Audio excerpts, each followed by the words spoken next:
Still alone, Kara? The beta's daughter smirked as the annual bonding ceremony echoed with laughter, music, and happy couples celebrating beneath the moon's blessing. Such a shame no alpha would ever waste his bloodline on a barren woman who can't even bear children. The cruel words ripped open the wound left by the childhood illness that had stolen Kara's future, reducing her to someone every pack pitied, mocked, and quietly ignored. She was already slipping toward the exit to escape another night of humiliation when the massive doors burst open, silencing the entire hall. The feared Alpha King of the North had arrived. A widowed ruler with 8 children and no queen, he ignored every noble beauty in the room and stopped in front of the one woman everyone else had rejected. "There you are," he said. Moments later, Kara would discover he wasn't looking for a mate to give him heirs, but for someone willing to win the hearts of the 8 children who had forgotten what it felt like to have a mother. The scent of rain-soaked earth mixed with wood smoke drifted through the gathering hall, but it couldn't mask the sharp tang of Kara's own fear. She stood near the back wall, her wheat blonde hair pulled into a tight braid that felt like it was trying to hold her together. While around her, the annual bonding ceremony unfolded with all its ancient pageantry. Candles flickered in iron sconces, casting dancing shadows across faces flushed with wine and anticipation. This was the night when wolves chose their mates, when bonds were declared before the entire pack, when futures were written in promises spoken aloud. Kara was 24 years old, and she had never been chosen. The hall buzzed with conversation, laughter rising and falling like waves. She watched couples move toward the center dais where Elder Rowan waited to bless their unions. Sarah, who'd grown up beside Kara in the pack's communal nursery, stood radiant in a blue dress as her mate-to-be kissed her hand. Even Thomas, who'd always been shy and awkward, had found someone, a quiet woman from the Eastern Territory, who looked at him like he hung the moon. Kara pressed her back against the cold stone wall and tried to become part of it. "Still alone, Kara?" The voice came from her left, sticky sweet with false sympathy. She didn't need to look to know it was Morgana, the beta's daughter. Her dark hair was elaborately curled, and her dress was cut to display every advantage nature had given her. Such a shame, though I suppose it's understandable. Who would want to waste their bloodline on someone who can't even... "Morgana!" The warning came from Beatrice, one of the few women who'd ever shown Kara genuine kindness. She stepped between us, her matronly presence a shield Kara both needed and resented needing. "Don't you have your own bonding to attend to?" Morgana's laugh was light, careless. "Of course, though, I was just thinking how lucky some of us are. Strong bloodlines, healthy bodies, the ability to give our mates what they actually need."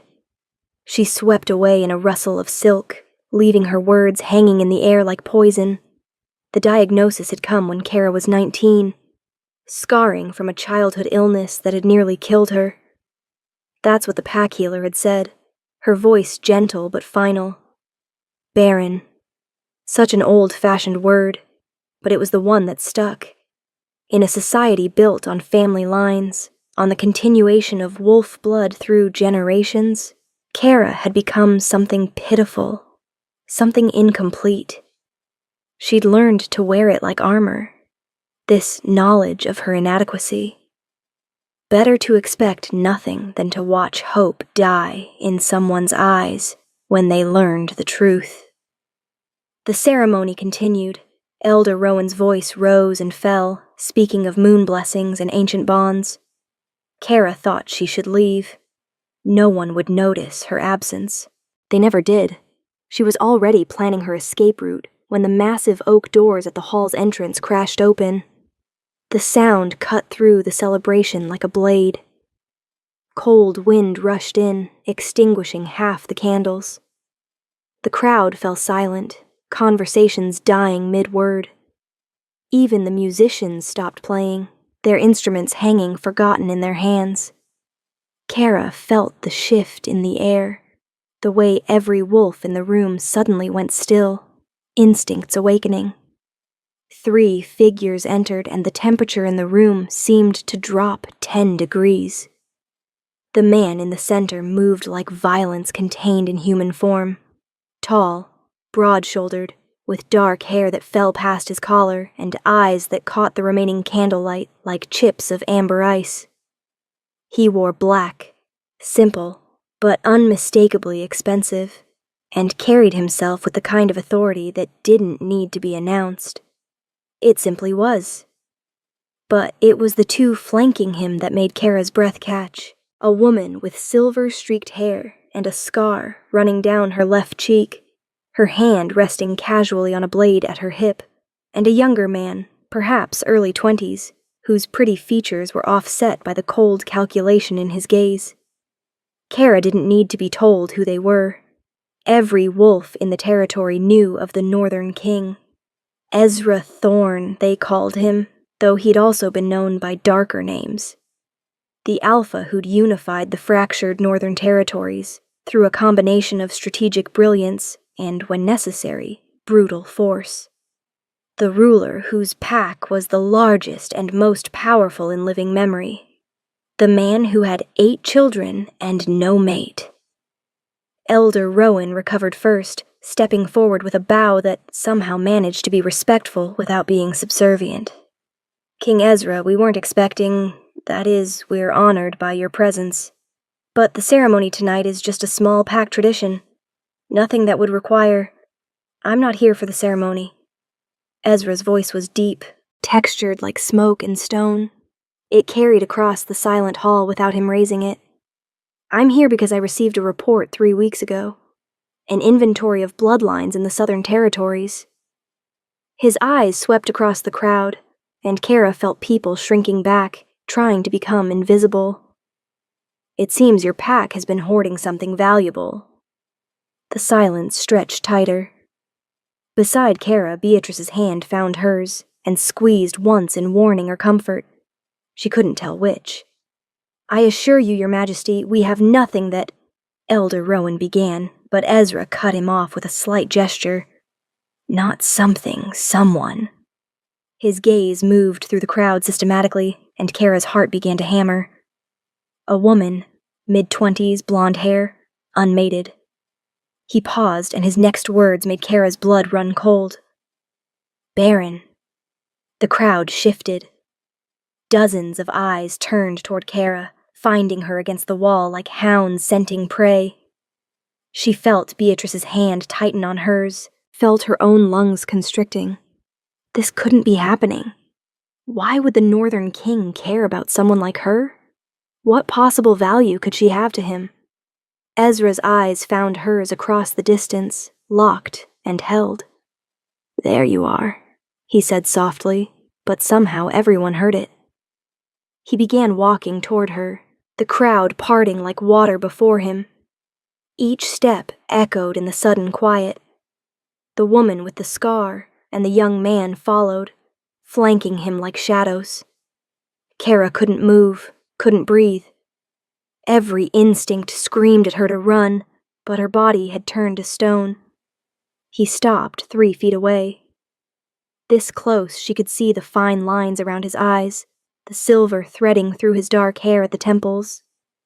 He was older than she'd first thought, perhaps early 40s, and there was something in his expression that she couldn't read. Not cruelty, not pity either. Something else entirely. What's your name? He asked. Her voice came out barely above a whisper. Kara. Kara Bennett. Kara Bennett. He repeated it like he was tasting the syllables. Do you know why I'm here? She shook her head, not trusting herself to speak again. I have 8 children, he said, and the statement hung in the air between us. 4 boys, 4 girls, ages ranging from 16 down to 3. They lost their mother 6 years ago. Since then, I've been ruling a territory the size of 3 provinces, managing alliances, putting down rebellions, and trying to raise children who won't grow up to be monsters. Do you know what I don't have time for? Kara managed to speak. No. Romance, politics, the endless parade of eligible wolves and their families trying to position themselves as the next queen. His eyes never left hers. "Do you know what I need?" Kara's mind spun uselessly. This was impossible. None of this made sense. "I need someone who won't see my children as obstacles to producing her own. Someone who won't view them as competition for affection or resources. Someone who will help me raise them because they're worth raising, not because it's a stepping stone to something else." He paused, and something that might have been exhaustion flickered across his face. "I need someone who understands what it means to be overlooked, underestimated, someone who won't use motherhood as a weapon or a negotiation." The hall was so quiet Kara could hear her own heartbeat. "I've spent 3 weeks reviewing bloodlines and pack records across 6 territories. Every woman who's been passed over, rejected, deemed not good enough for one reason or another." His voice dropped lower. "Do you know how rare it is to find someone who's been hurt by the system, but hasn't let it make them cruel?" Kara felt tears burning behind her eyes and fought them back. "You don't know me." "No," he agreed. "But I know your record. I know you volunteer at the pack nursery, even though it must be painful. I know you mediated a dispute between the Jackson and Morrison families last year, when their feud was threatening to turn violent. I know that when Sarah over there," he gestured without looking, "was sick during her first trimester, you brought her meals for 2 weeks straight, even though she'd been one of the ones who whispered about you behind your back." Kara's face burned. How did he know these things? How had someone been watching her without her knowledge? "I'm not offering you a love story," Ezra continued, his voice matter of fact. "I'm offering you a purpose, a place. 8 children who need someone in their corner who isn't positioning for political advantage. A position as queen that comes with actual responsibility instead of just a crown." He studied her face, searching for something. "And in return, you get out of here. Away from the whispers, and the pity, and the endless ceremonies where you're reminded of what you can't have." Behind him, the scarred woman shifted slightly, her expression unreadable. The young man looked bored, examining his nails. "Why me?" Kara heard herself ask. "If you've reviewed so many records, why choose me specifically?" Something almost like a smile touched his lips. "Because when my scouts spoke to people who knew you, 3 different wolves used the same word. Compassionate." He let the word sit between us. "That's what my children need. Not someone trying to replace their mother. Not someone using them as pawns. Just compassion." Kara thought about her small room in the pack house, about the ceremony happening behind them. All those happy couples beginning their lives together. About Morgana's poisonous sympathy, and the way people's eyes slid past her as if she were already a ghost. She thought about 8 children she'd never met, growing up in a palace with a father too busy to be a father, surrounded by people who saw them as chess pieces. When? Her voice sounded strange to her own ears, stronger than she expected. "Tonight," he said simply. "We leave within the hour. You can bring whatever fits in 2 bags. Everything else can be replaced." "That's insane," she breathed. "I don't know you. I don't know your children. I don't know anything about—" "You're right," he interrupted. "It's insane. It's also your only real option, and we both know it. Not cruel, just honest. Stay here and spend the rest of your life being everyone's cautionary tale, or come with me and actually matter to someone." The choice was impossible. The choice was already made. Kara looked at Beatrice, who still held her hand. Beatrice's eyes were wet, but she nodded once. "Go," she whispered. "Go and don't look back." Kara turned to Ezra Thorne, this stranger who'd walked into her life and offered her an escape she'd never dared to imagine. "I'll need 20 minutes to pack." His expression didn't change, but something shifted in the air around him. Relief, maybe. "You have 15. Adrian?" The scarred woman stepped forward. "Help her. Make sure she's not bothered." As Adrian led Kara toward the hall-side exit, Kara heard the murmuring begin behind them. Shock, speculation, envy. She didn't look back. She couldn't. If she looked back, she might lose her nerve. In her small room, she moved mechanically. Clothes, a few books, the photograph of her parents. Adrian stood by the door, silent but present, while Kara tried to compress her entire existence into 2 travel bags. "He's not cruel," Adrian said suddenly, "in case you're wondering. Hard, yes. Sometimes ruthless. But never needlessly cruel." Kara paused in her packing, meeting the scarred face. "And the children?" Something softened in her expression. Wild, brilliant, exhausting. Exactly what children should be. She hesitated. They need someone who sees them, not what they represent. Kara nodded and continued packing, her hands steadier now. When she emerged 15 minutes later, her bags in hand, Ezra was waiting in the corridor. The young man, Kara still didn't know his name, took her bags without being asked. The king himself studied her for a long moment, as if making sure she wouldn't bolt. "Last chance," he said quietly.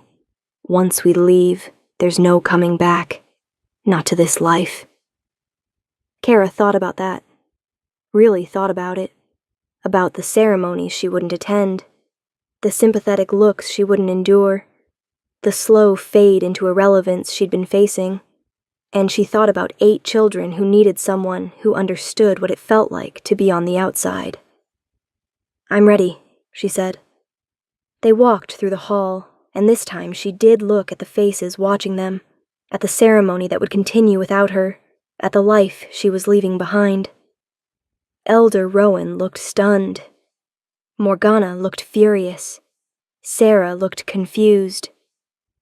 Beatrice stood near the entrance, and as Kara passed, she pulled her into a brief, fierce hug. "Be brave," she whispered. "Be exactly who you are." Then they were outside in the rain-washed night, and 3 horses waited where Ezra's group had left them. He helped Kara mount, his hands steady and impersonal, before swinging onto his own horse with practiced ease. As they rode away from the only home she'd ever known, Kara felt something strange unfurling in her chest. Not quite hope, she wasn't that naive, but something close to it. Something that felt dangerously like possibility. The Northern King rode beside her in silence, and ahead of them, somewhere in the darkness, 8 children waited to meet the woman who couldn't give them siblings, but might, just might, give them something more important. Kara didn't know what she was riding toward, but she knew with absolute certainty what she was riding away from. And that, for now, was enough. The journey north took 3 days, and with each mile Kara felt the weight of her decision settling into her bones like winter cold. They traveled hard, stopping only when the horses needed rest, or when darkness made the forest roads too dangerous to navigate. Ezra spoke little, his attention focused on the path ahead, occasionally conferring in low tones with Adrian about routes and timing. The young man, whose name Kara learned was Devon, Ezra's nephew and chief strategist, rode slightly apart, his eyes constantly scanning the tree line, as if expecting an attack at any moment. Kara was left largely to her own thoughts, which proved to be terrible company. What had she done? In the span of an hour, she'd agreed to uproot her entire existence to become stepmother to 8 children I'd never met, consort to a king who'd made it clear he wanted function over affection. The reality of it crashed over her in waves during those long hours in the saddle. She'd be responsible for raising the heirs to the most powerful pack in the Northern Territories. She, the woman who'd been deemed too broken to mother anyone. On the second night, they stopped at a way station, a fortified inn that catered to travelers who needed more security than comfort. Adrian showed Kara to a small room with a narrow bed and a single window that looked out over dark forest. "You're wondering if you made a mistake," she said. Not a question. Kara sat on the bed, exhaustion making her honest. I'm wondering if I'm going to fail those children before I even meet them. Adrian leaned against the doorframe, arms crossed. Want to know what I think? Do I have a choice? A slight smile crossed Adrian's scarred face. Ezra's first mate, Sienna. She was beautiful. Powerful bloodline, politically connected. Everything a queen should be on paper. She paused. She also saw those children as accessories. Pretty things to parade at ceremonies, but hand off to nursemaids the moment they became inconvenient. Kara's chest tightened. That's horrible. She wasn't cruel, just absent.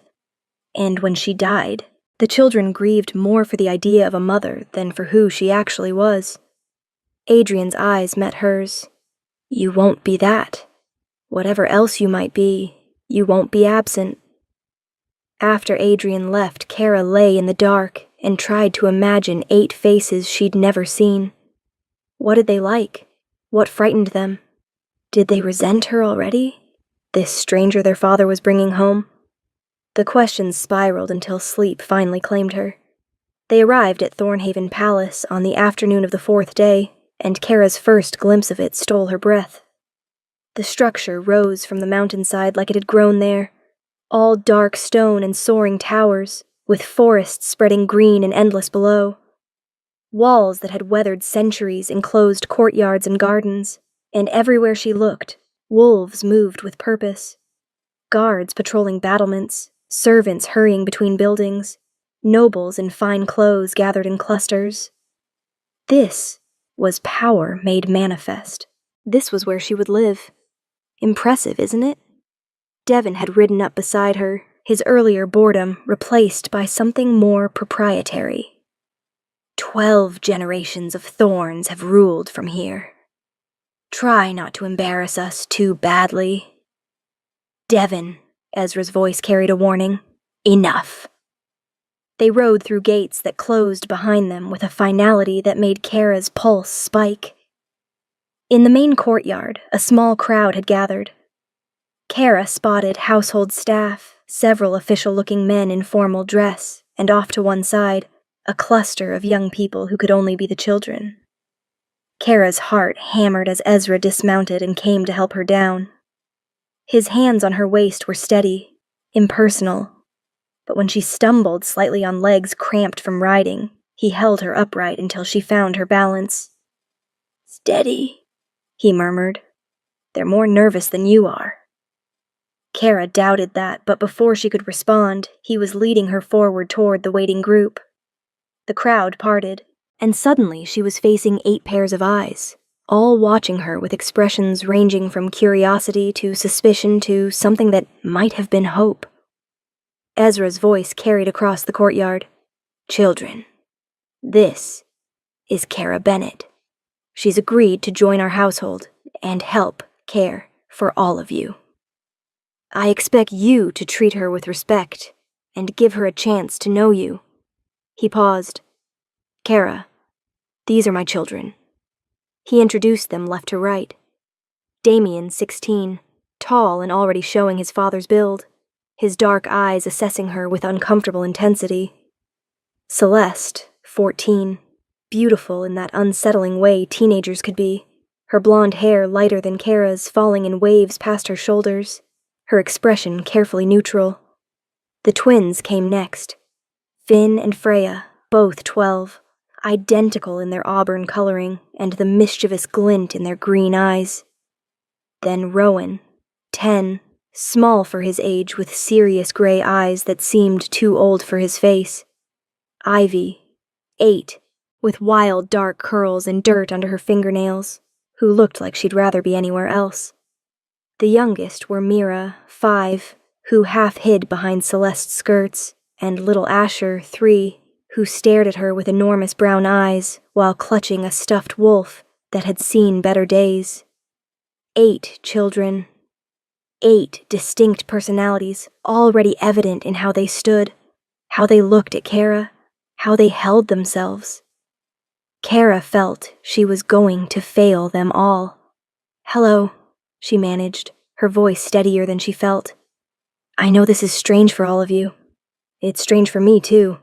I'm not here to replace anyone or change everything. I'm just here to help. If you'll let me." Silence. Then Finn, or was it Freya, whispered something to their twin that made them both snicker. Damien's expression hardened slightly. Little Mira pressed closer to Celeste. "Right," Ezra said, his tone suggesting the introduction was over. "Margaret will show Kara to her rooms. Children, dinner is in 2 hours. I expect everyone present and presentable." He turned to her. "Rest. We'll talk later about expectations and schedules."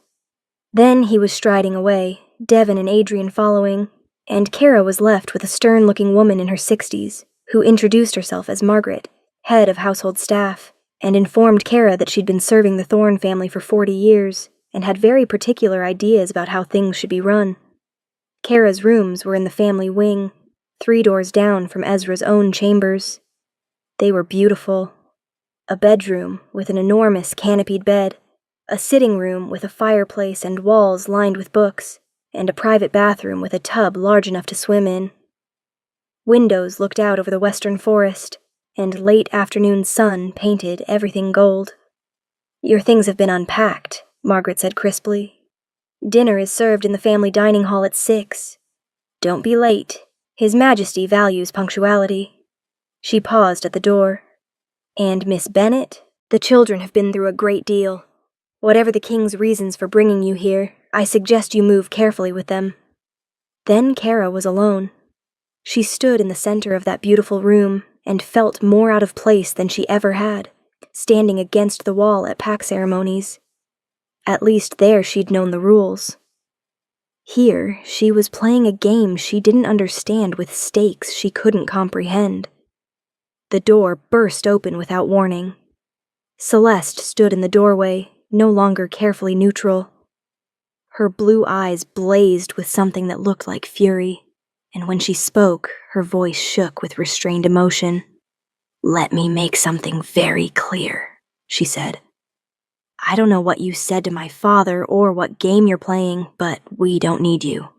We've been fine without a mother for 6 years, and we'll be fine after you're gone." Kara opened her mouth, but Celeste wasn't finished. "Mira barely remembers our mother, and Asher doesn't remember her at all. But the rest of us do. We remember how she smiled, how she sang to us, how she made everything feel safe, even when Father was away fighting. You're not her. You could never be her." Her hands clenched into fists. "So don't try. Don't pretend you care about us. Don't act like you understand. Just stay out of our way, and maybe this won't be completely unbearable." She left before Kara could respond, the door slamming behind her with enough force to rattle the windows. Kara sank onto the edge of the bed, her hands shaking. This was day 1, hour 1, really, and already she could feel the hostility, the grief, the walls built high to keep out anyone who might hurt them further. What had Ezra been thinking? That children who'd lost their mother would simply accept a replacement because their father decreed it? That years of grief and abandonment could be smoothed over by bringing home a woman whose only qualification was that she couldn't compete with them for his attention? A soft knock interrupted Kara's spiral. "Come in," she called, expecting Margaret with more rules, or perhaps Adrian with unwanted advice. Instead, Rowan slipped through the door, closing it quietly behind him. The 10-year-old studied Kara with those 2 old eyes, and she noticed he carried a book under one arm. "Celeste is scared," he said without preamble. "She yells when she's scared. Finn and Freya will test you. They test everyone. Damien won't trust you because Father made him man of the house after Mother died, and now you're here making him irrelevant. Ivy doesn't trust anyone except the horses. Mira's shy. Asher's too little to understand." He paused. "I thought you should know." Kara stared at this solemn child who had just mapped out the emotional landscape of his family with surgical precision. "Thank you, Rowan. That's very helpful." "You're going to leave," he said, matter of fact. "They all do eventually. The tutors, the governesses, the women Father used to bring around before he stopped trying. You'll realize we're too much work or not worth the effort, and you'll go. He clutched his book tighter. It's okay. We're used to it. Kara's heart cracked. What if I don't leave? You will. He said it with the certainty of a child who'd been disappointed too many times to hope. But maybe you could stay through Asher's birthday. It's in 6 weeks. He likes cake, and Father always forgets to make it special. Then he was gone too, leaving Kara alone with the weight of 8 children's worth of grief and the growing certainty that she'd made a terrible mistake. Dinner that night was an exercise in controlled chaos.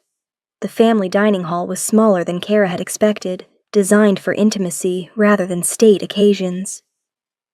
A long table dominated the room, and she had been seated at Ezra's right hand with Damien across from her, and the other children spread down the length. Ezra asked about their days with the air of a man fulfilling an obligation. Damien reported on his combat training, his tone formal, addressing his father like a subordinate reporting to a commander. Celeste mentioned her music lessons, but kept glancing at Kara with barely concealed resentment. The twins bickered about something involving a prank and a tutor's hat, while Ivy pushed food around her plate and said nothing. Rowan read at the table until Ezra told him to put the book away. Mira spilled her milk, and the look of panic on her small face suggested she expected punishment. Little Asher fell asleep in his chair halfway through the meal, his stuffed wolf tucked under his chin. Kara tried to find her place in the dynamics and failed. When she asked Finn or Freya about their studies, they exchanged looks and gave her an answer that was technically polite, but clearly designed to shut down conversation. When she complimented Ivy's dress, she stared at Kara like she'd spoken another language. Only Rowan engaged, asking Kara questions about where she'd lived before, what books she liked, whether she knew anything about astronomy. The others watched these exchanges with varying degrees of suspicion, as if waiting for Kara to reveal herself as a threat. Ezra observed it all with that same unreadable expression, intervening only to correct Finn's table manners or remind Damien to include his siblings in conversation. He didn't try to smooth things over or force connection. He simply presided, a king at dinner, not a father with his family. After the meal, as servants cleared plates and children scattered to their various evening activities, Ezra finally turned to Kara. "Walk with me," he said. "Not a request." They walked through corridors lit by lamps that cast dancing shadows, past rooms Kara couldn't name, and portraits of thorns she'd never know. He led her to a balcony that overlooked the western forest, where the setting sun painted the sky in shades of amber and blood. "They hate me," Kara said, because there was no point in pretending otherwise. "They're afraid of you," he corrected. "There's a difference." He leaned against the balcony rail, his profile sharp against the dying light. "Celeste has been playing mother to the younger ones since Sienna died.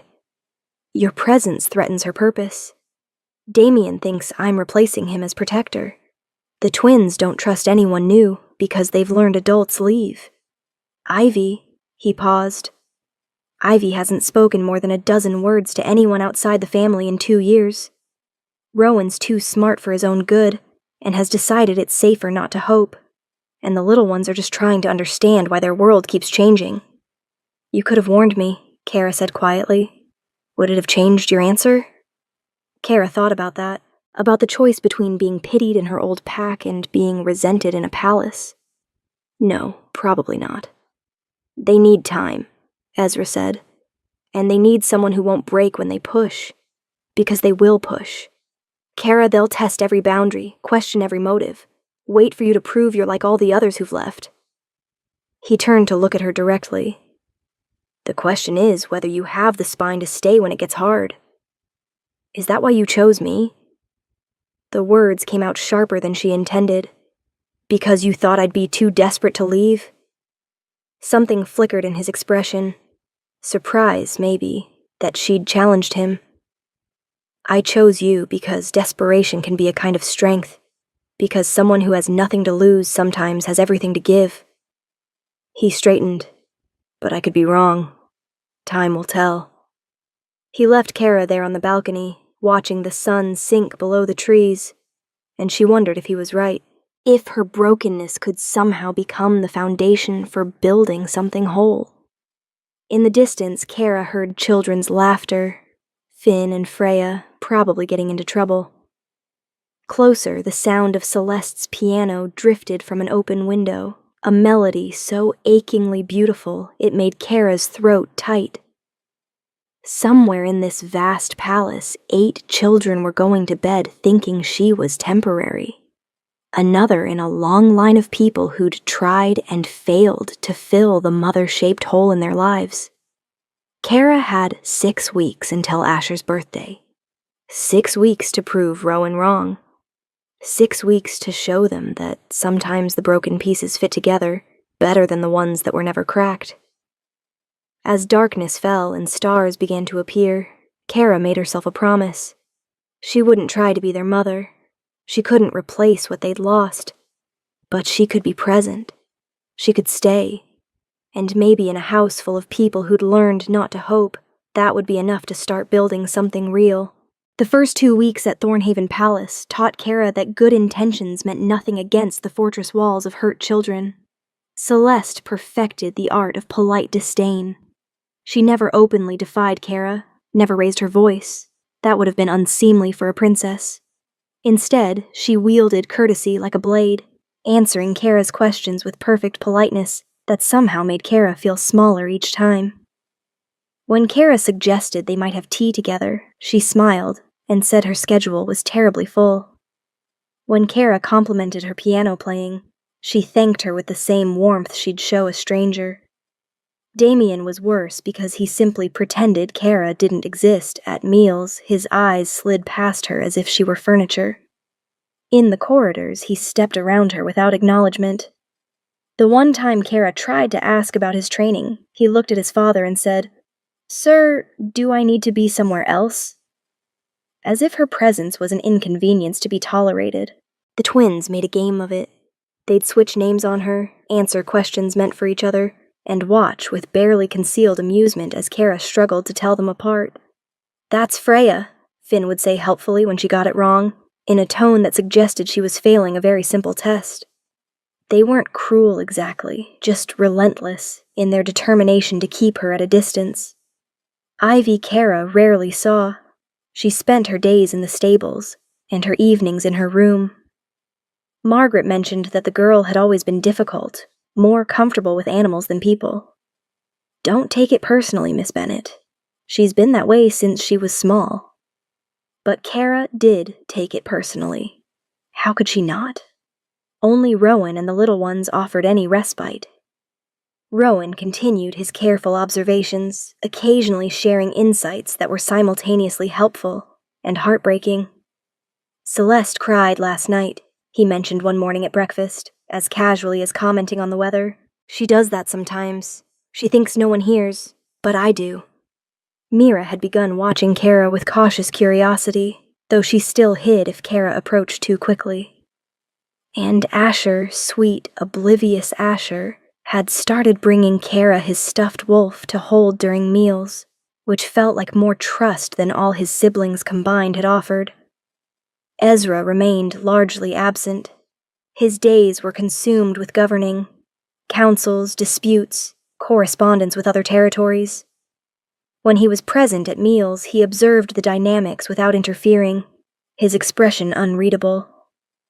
At night, Kara would sometimes hear him in the corridor, checking on the children before retiring to his own chambers.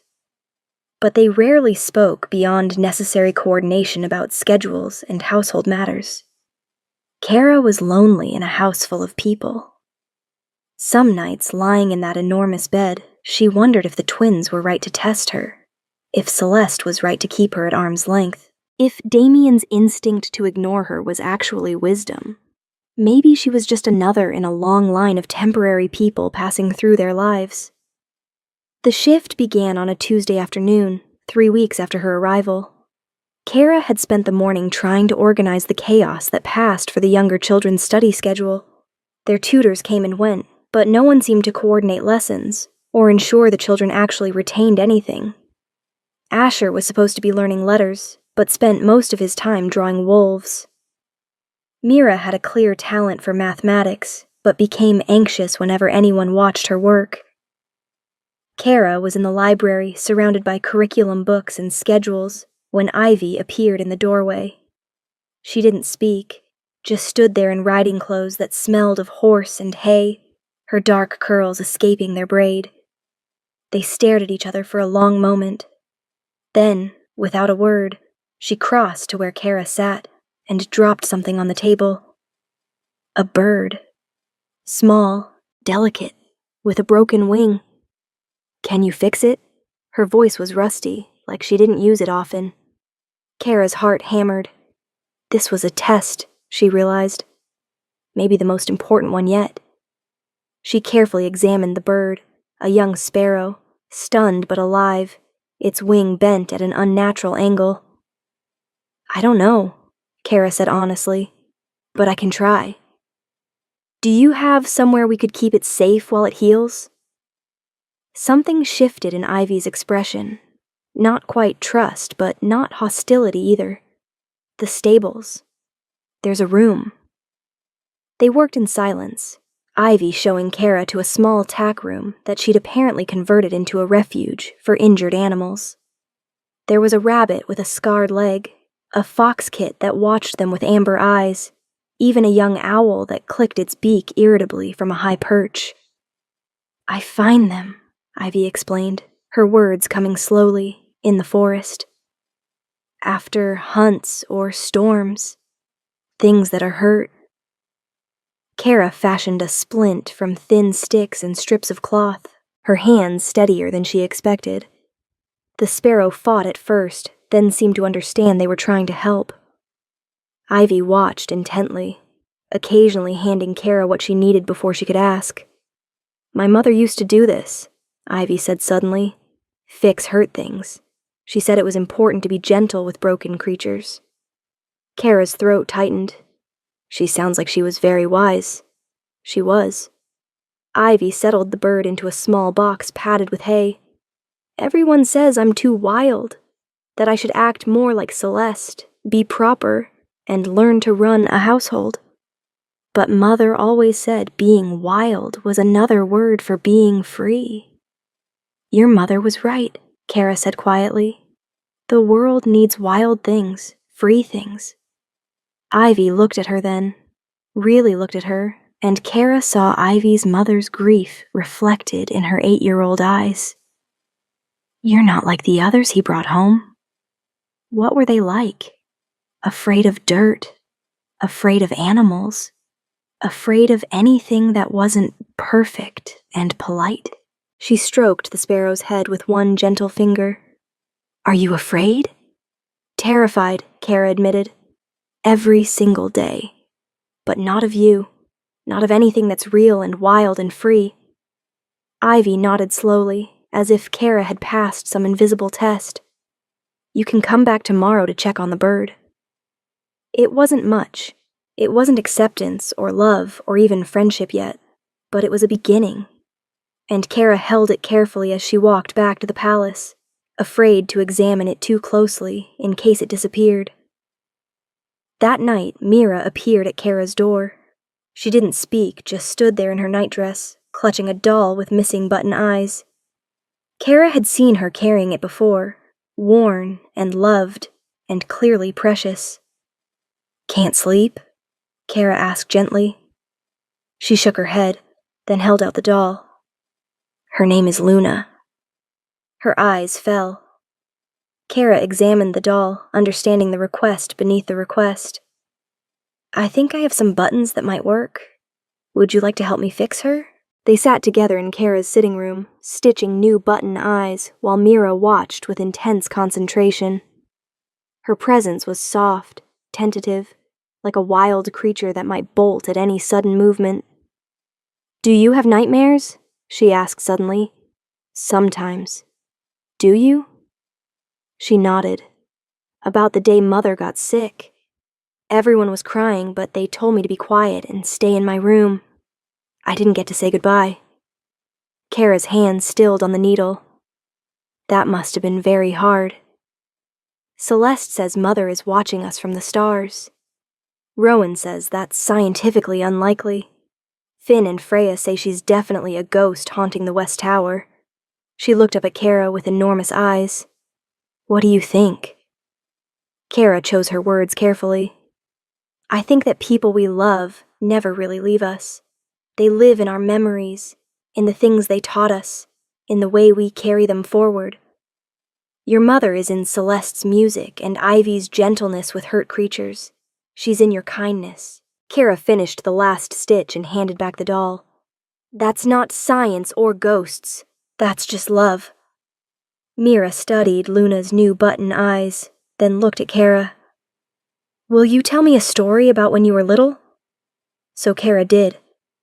She told her about growing up in a pack where she never quite fit, about learning to find magic in small things when the big things felt impossible, about becoming friends with an old woman who taught her about herbs and healing, even though she couldn't heal herself.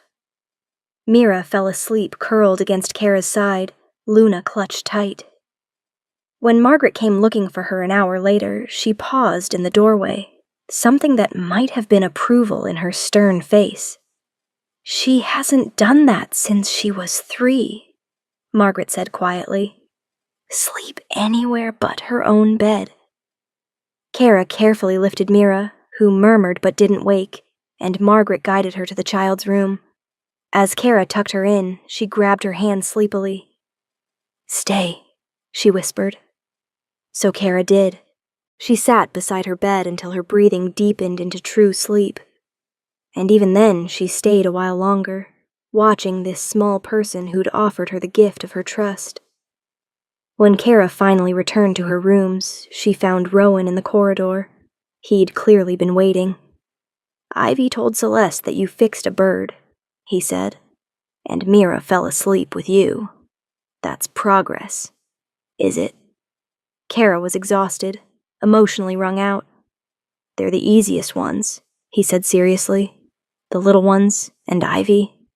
They want to believe. They want someone to be safe. It's the older ones who remember better, who know that people leave.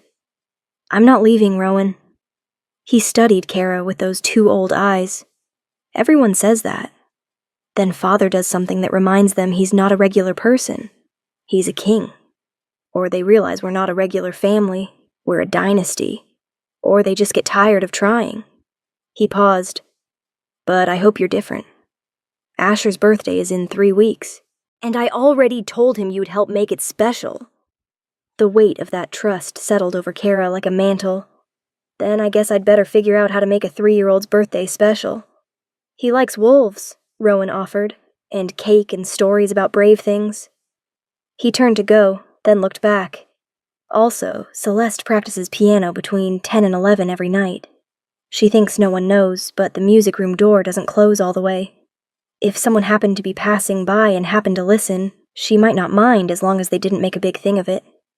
Then he was gone too, leaving Kara with breadcrumbs to follow, and children who were slowly, cautiously, beginning to crack open the doors they'd locked tight. Kara thought about Ezra's words on the balcony, about time and patience, and whether she had the spine to stay when it got hard. It was hard. Every day was hard. Every small rejection stung. Every closed door felt like failure. Every moment of progress came wrapped in the fear that she'd somehow ruin it. But Ivy had shown Kara her broken creatures. Mira had fallen asleep against her side. Rowan had given Kara a map to Celeste's heart, and Asher brought her his wolf at every meal. That night, at 10 o'clock, Kara walked past the music room. The door was indeed slightly ajar, and Celeste's playing drifted through. Something sad and beautiful that spoke of loss and longing. Kara didn't go in. She just stood in the corridor and listened, and when the music stopped, she walked away before Celeste could know she'd been there.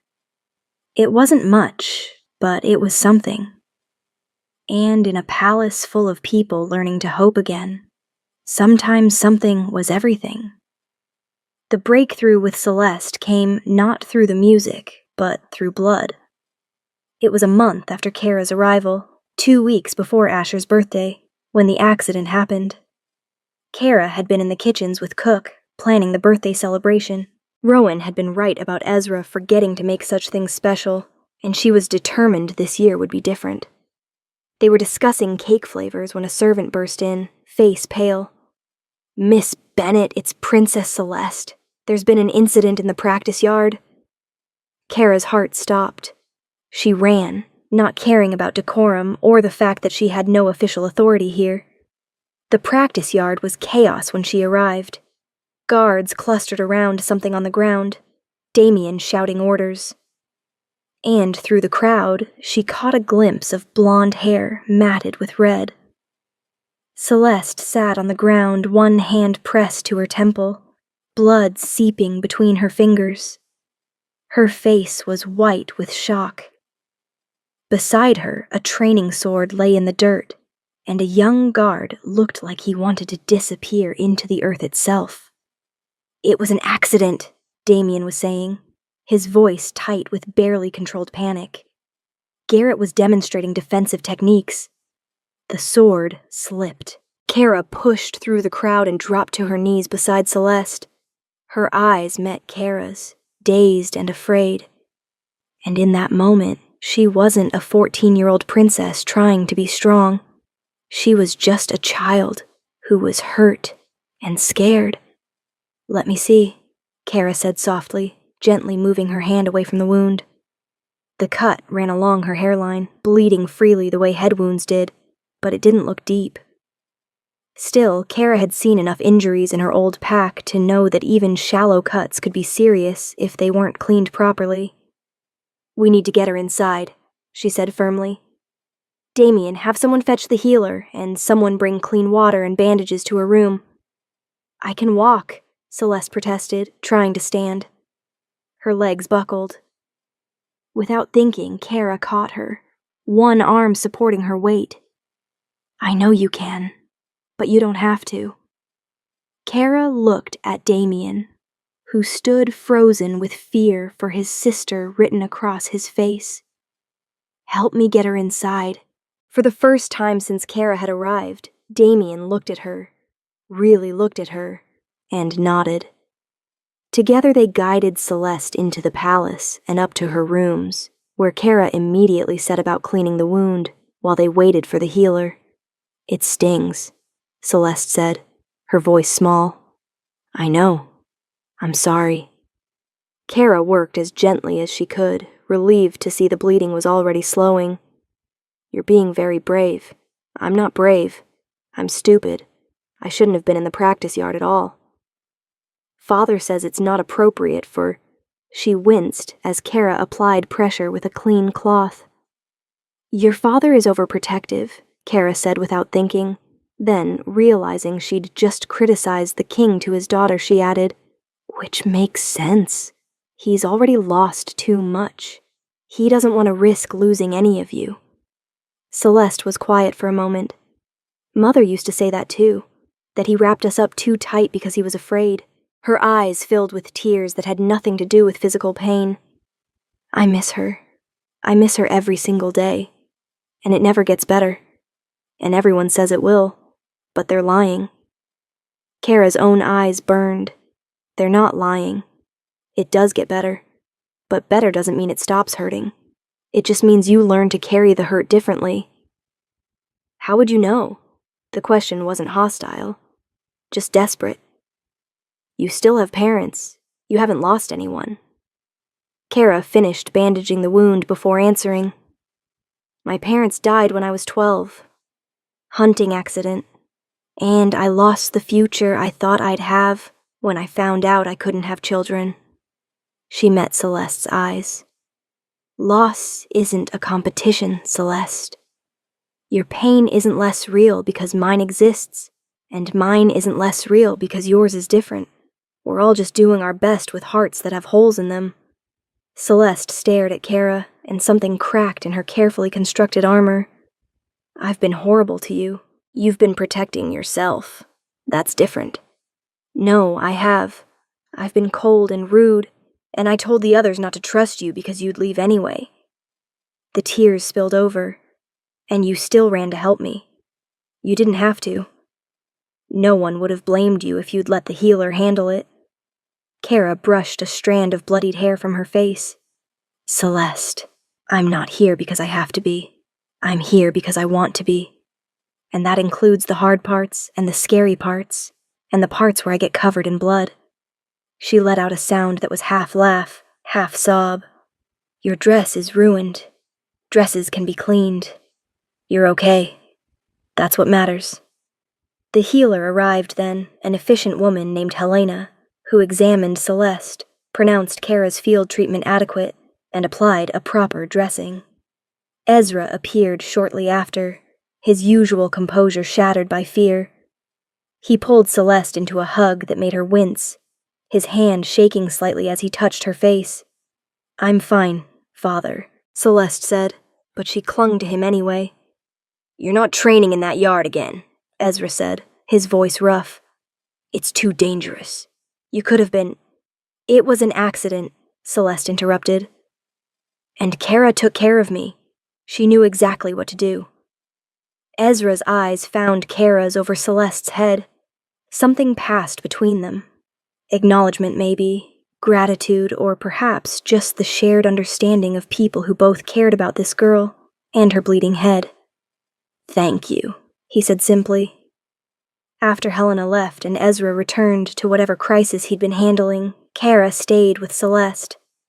She'd grown quiet, exhausted from shock and emotion. But when Kara moved to leave, her hand caught Kara's. Will you tell me about them? Your parents. So Kara did. She told her about her mother's laugh and her father's terrible jokes, about how they died doing something they loved, and how that was supposed to make it easier, but didn't. About the years after, living with an aunt who'd done her duty but never really wanted her. Is that why you came here? Celeste asked. Because you had nowhere else to go? Partly, Kara admitted, but also because your father offered me something I'd never had before. Purpose. The chance to matter to someone. You matter to Ivy, and Mira adores you. Even Rowan likes you, though he'd never say it out loud. She paused. And I think maybe I was wrong about you leaving. I'm not leaving, Celeste. Not unless you all decide you truly don't want me here. And even then, I'd probably put up a fight. She smiled, small but real. Good, because someone needs to keep Father from forgetting birthdays and letting the twins run completely wild. And, she took a shaky breath, and maybe I don't want to be the only one trying to hold everyone together anymore. Kara's throat tightened. You shouldn't have to be. You're 14. You should get to just be 14. I don't remember how, she whispered. Then we'll figure it out together. That evening, as word of the accident spread through the palace, something shifted in the family dynamics. Damien sought Kara out before dinner, his expression uncomfortable. I owe you an apology, he said stiffly. I've been unwelcoming. That was wrong. You were protecting your family. I understand that. Still, he met her eyes, and Kara saw his father's intensity reflected there. Celeste could have been seriously hurt. You didn't hesitate. That means something. It wasn't warmth exactly, but it was acknowledgement. A beginning. The twins were less subtle. They cornered Kara in the corridor after dinner, both talking at once. That was actually pretty impressive, the way you just took charge and didn't even flinch at all the blood. Plus, you made Celeste laugh, and she never laughs anymore. So we've decided you can stay. Kara looked between them, still struggling to tell them apart reliably. I'm honored by your approval, Finn or Freya. One grinned. Also, we might have put a frog in Garrett's boots, for being careless with our sister. I didn't hear that, Kara said firmly, fighting a smile. Obviously not, the other twin agreed, because that would be completely inappropriate behavior for a prince and princess. They skipped off, already plotting their next mischief. and Kara felt something warm settle in her chest. Not quite belonging yet, but close to it. That night, Kara found Ezra on the same balcony where they'd talked weeks ago. He stood with his back to her, shoulders tense, staring out at the dark forest. "She's fine," she said quietly. "Helena checked on her an hour ago. No signs of concussion, just a headache. I should have been there." His voice was rough. I should have been in that practice yard, not locked in some pointless council meeting arguing about trade routes. "You can't be everywhere, Ezra." He turned to face Kara, and in the lamplight, she saw the exhaustion carved into his features. "I'm their father. That should mean something. That should mean I can keep them safe. It does mean something. It means they have someone who loves them enough to be terrified when they're hurt." Kara moved to stand beside him at the railing. "But you can't protect them from everything. Accidents happen. Life happens. All you can do is make sure they know they're loved, and that someone will be there to help pick up the pieces when things fall apart." "Is that what you did today? Picked up pieces?" "I did what anyone would do." "No." He shook his head. "Most people would have called for the healer and stepped back. You ran toward the blood and the fear. You held her together when she was falling apart." He paused. "Celeste told me what you said about carrying hurt differently. About loss not being a competition. She needed to hear it. She needed someone who understood." His eyes found hers. "I chose well bringing you here, even if I chose for the wrong reasons." "What were the wrong reasons?" "I thought I needed someone practical. Someone who wouldn't complicate things with emotions or expectations. Someone who would be safe." A slight smile touched his lips. "I didn't account for the fact that you'd actually care about them, that you'd run into danger for them, that you'd make yourself vulnerable to protect them from their own vulnerability." Kara's heart hammered. "Is that a problem?" "No," he said softly. "It's just unexpected. And..." He hesitated, and for the first time since Kara had met him, Ezra Thorne looked uncertain, and it makes what I'm about to ask much more complicated. "What are you about to ask?" He turned to face her fully, his expression serious. "I've received word that the Southern Council is demanding I present my heir and consort at their summit in 3 weeks. It's tradition. A new consort must be formally introduced to the Allied territories. There will be ceremonies, formal dinners, political maneuvering." He paused. "It means we need to present as a united front, as a king and his chosen queen, not just in name, but in appearance." Understanding dawned slowly. "You want us to pretend we're actually together, not just a political arrangement. I want us to be convincing enough that no one questions your position here, or tries to undermine your authority with the children." His jaw tightened. "There are people who would use any perceived weakness against us, against them. If the council thinks you're just a temporary convenience, they'll treat you, and by extension my children, as irrelevant. And if they think I'm truly your queen, then you become untouchable. Your word carries weight. Your protection of the children is backed by royal authority." He studied Kara's face. "I know I'm asking a lot. I know this wasn't part of our original agreement. But after today, after seeing how they're beginning to trust you, I need you to have the power to protect them when I can't be there."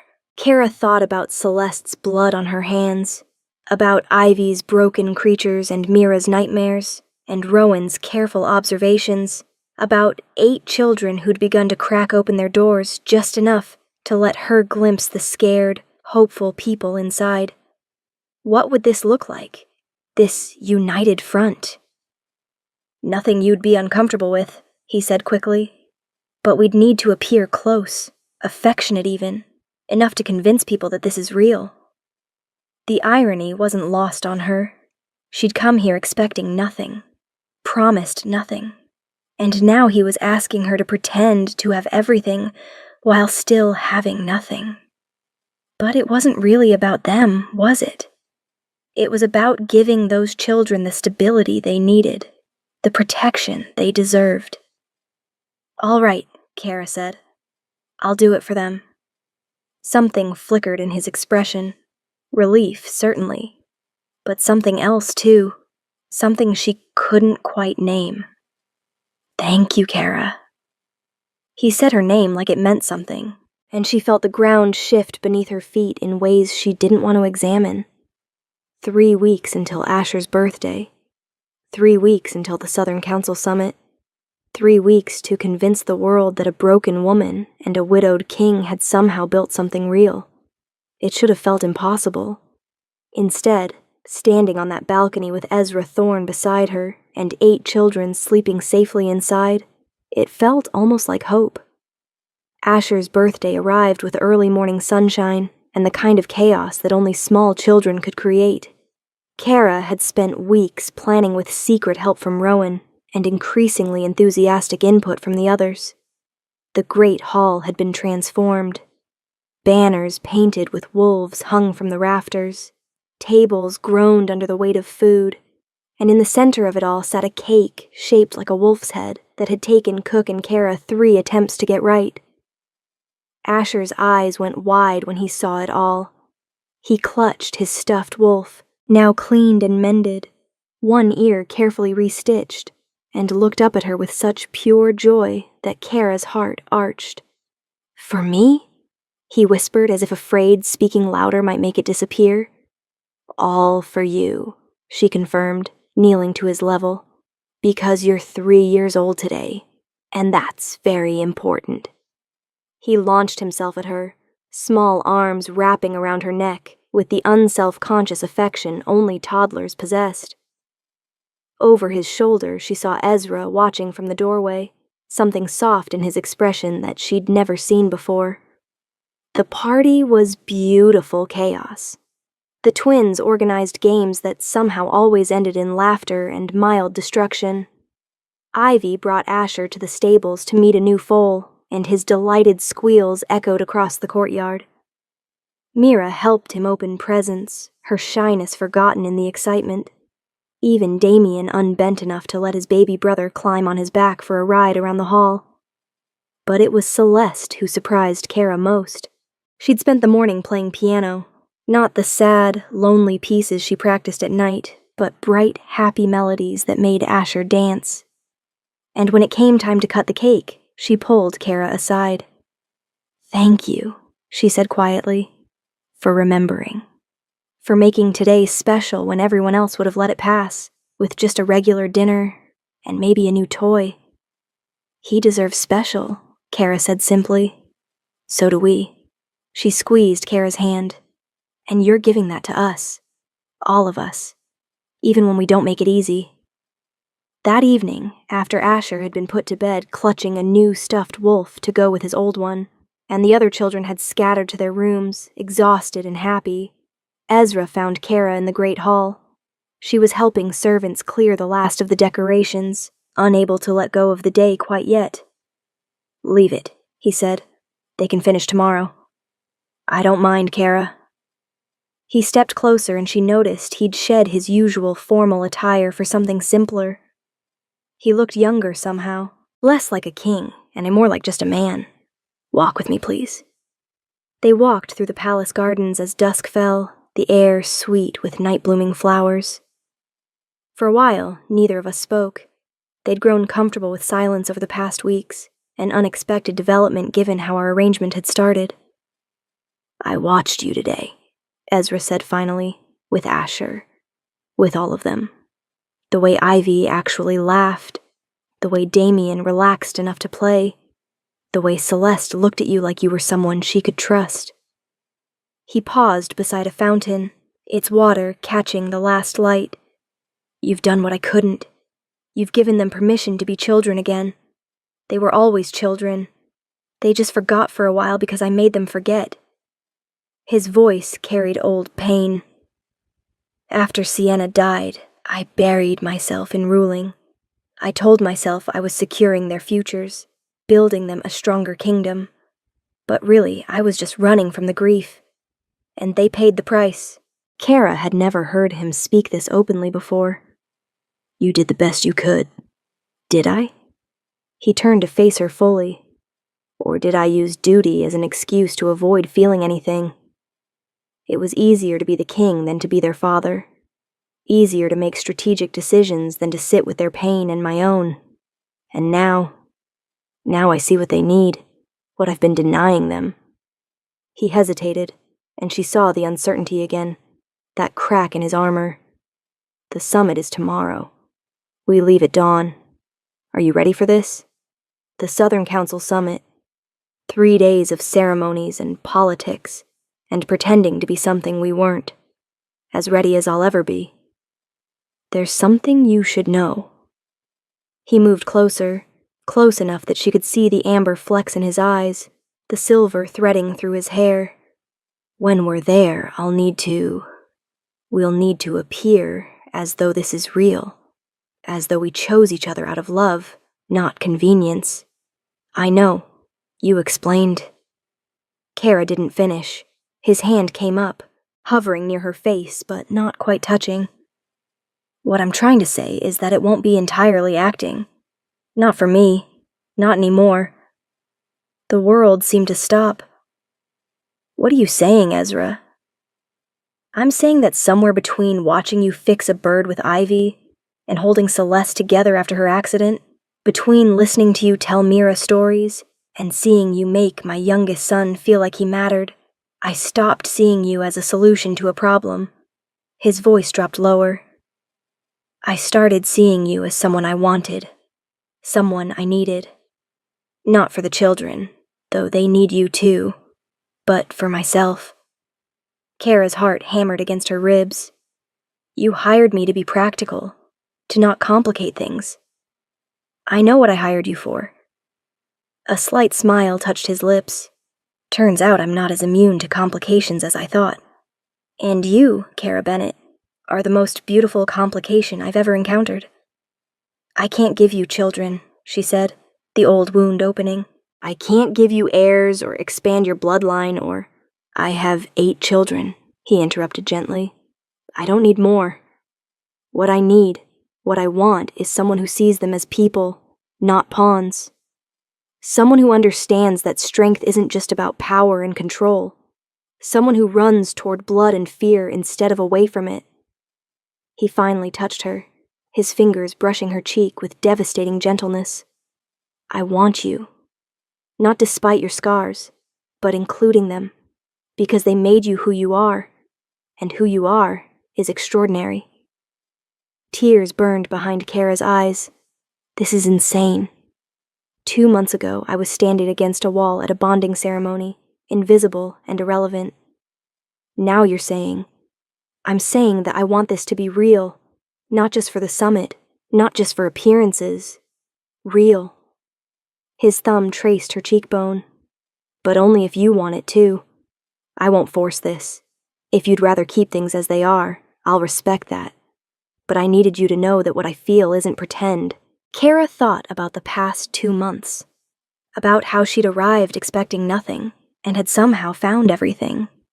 About 8 children who'd cracked open their doors and let her in. About this man who'd seemed so cold and distant, but was really just someone who'd forgotten how to feel until life forced him to remember. I'm terrified, she whispered. Of me? Of this? Of caring about all of you and then losing it somehow. Of finally having something real and discovering I'm not strong enough to keep it. Ezra's other hand came up, cradling her face between his palms. Kara, you're the strongest person I know. You walked into a house full of hostile children and a king who thought he could treat people like chess pieces, and you refused to be anything other than exactly who you are. You didn't try to force love or demand acceptance. You just stayed, and kept staying even when it was hard. His forehead touched hers. If that's not strength, I don't know what is. What if I fail? What if I can't be what they need, what you need? Then we'll fail together and we'll get up and try again. That's what families do. Real families, not the perfect ones in stories. He pulled back just enough to meet her eyes. I'm not offering you a fairy tale. I'm offering you a complicated, messy, beautiful reality with 8 children who need you, and a king who's slowly remembering how to be human again. It won't always be easy, but I hope, it might be worth it. The walls she'd built around her heart for so many years crumbled like paper. It's already worth it. Is that a yes? Instead of answering with words, Kara closed the distance between us and kissed him. It was soft, tentative, a question and an answer all at once. He responded with gentle intensity, his hand steady in her hair, and she felt something fundamental shift in the universe. This wasn't pretend. This wasn't for show. This was real in a way that terrified and exhilarated her in equal measure. When they finally pulled apart, both breathing hard, Ezra rested his forehead against hers again. We should probably discuss logistics, sleeping arrangements, public appearances, how to tell the children. Tomorrow, she interrupted. Tonight, can we just be? Yes, he said simply. We can absolutely just be. They stayed in the garden until stars filled the sky, talking about everything and nothing. He told her about Sienna, not with the grief of loss, but with the fondness of memory. About how she'd been a good queen, but a distant mother, more interested in position than people. How he'd loved her, but never quite connected with her.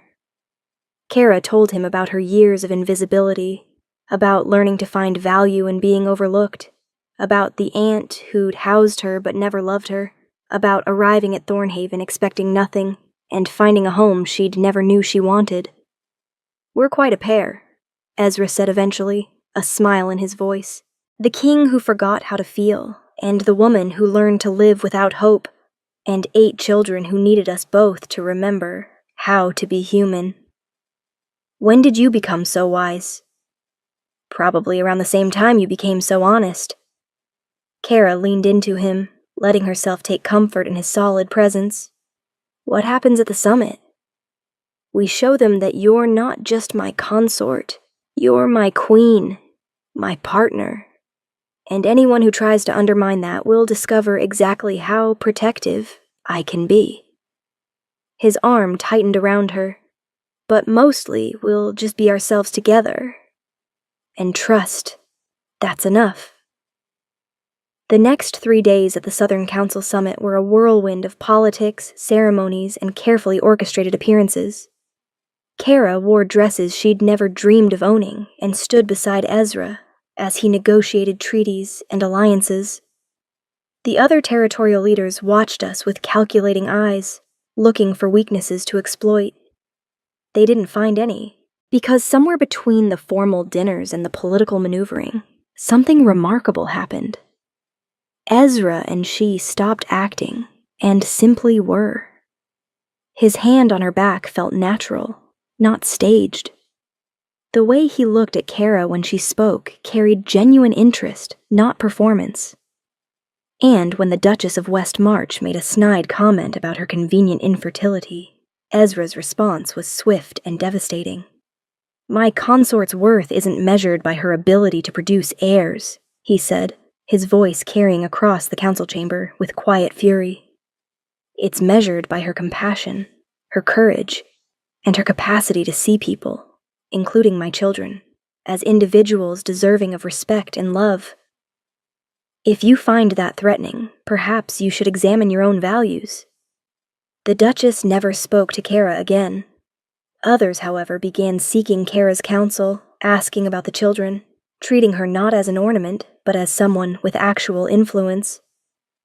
On the final night at the grand banquet, Ezra pulled her onto the dance floor.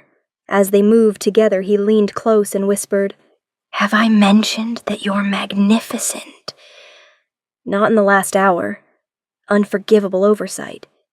His eyes held warmth and humor and something deeper that made her breath catch. You're magnificent, and I'm incredibly lucky that you said yes to a stranger who crashed your bonding ceremony with an impossible offer. Best decision I ever made, she admitted. Even with all the chaos, the hostile children, the political intrigue, the king who doesn't know how to separate duty from feeling, especially with all that. Kara smiled up at him. Turns out I like complications.